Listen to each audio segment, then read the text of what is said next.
Hi, I'm Steve with Indian Creek Sports, and I'm here to show you this new completely rebuilt on the interior Spectrum. It's 19 foot.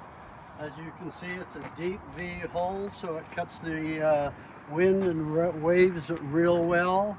It has got 29-inch side gunnels and 29 on the inside, so there's lots and lots of room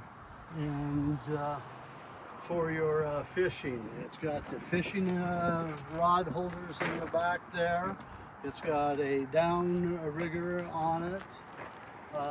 It's a 3.0 Mer Cruiser inboard outboard motor with a 4-horse Tohatsu on it for your trolling, for your kokanee, or your slower trolling.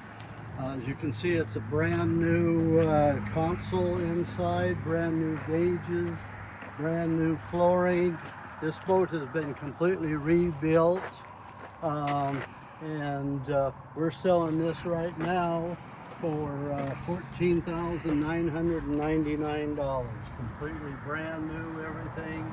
The motor has been gone through, and it does run fine. It's got the heavy-duty trailer on it, the 15-inch tires.